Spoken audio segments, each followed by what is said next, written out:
When you visit a Manitoba community, there are usually old buildings and landmarks still standing that really paint a picture of how life began in that city or town. Some of these buildings are really showing their age and may have uncertain futures. The Manitoba Historical Society has just announced its annual top 10 endangered structures in Manitoba for 2025.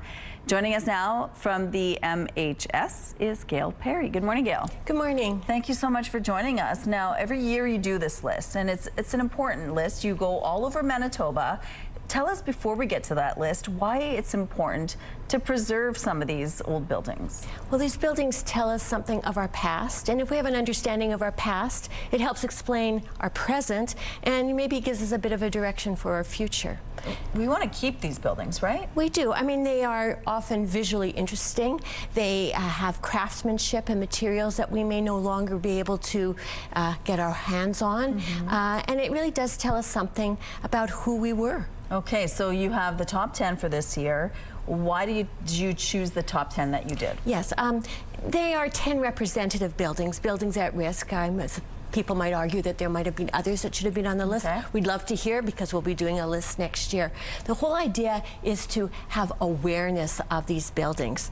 So if we have awareness, maybe we can care about them, love them, and maybe want to preserve them. So our mandate at the Manitoba Historical Society is all of Manitoba. So we have buildings that are represented from all geographical areas. Well, maybe not the north this year, and we'll address that next year, I'm sure.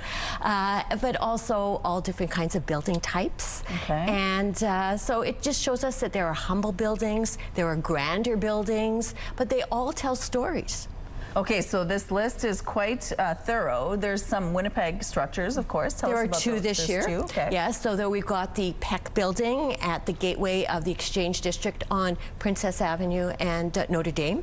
We also have the Rover Electric terminal building, which is a industrial building, so something that people might not think of as a historic structure, and yet it was the building, it was the place that enabled electrification of Winnipeg initially. Wow. So it brought us into the 20th century. So very important. But we also have buildings all over. We have several in southwestern Manitoba. We have one in Brandon, the Hales House, a beautiful arts and crafts house, or craftsman style house from 1912. So think of a house with lots of leaded glass and beautiful molding. Now that's a loved building, but it's only had 2 owners, and you know, its future is uncertain because all around it there's development, multifamily, tall buildings. You know, will this building survive to see a 3rd family after well over 100 years? Wow. And so by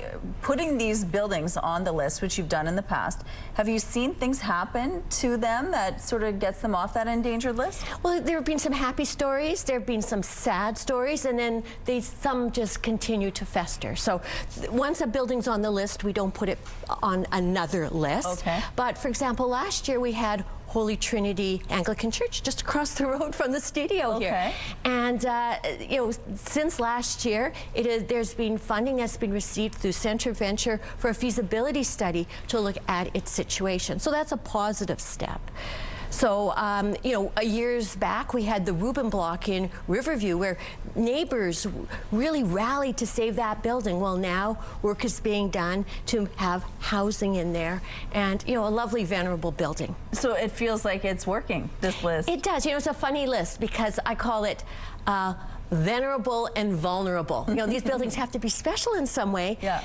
But do you really want to make the list? It means you're at risk. Right. But it generates the conversation. It's like what we're doing right now.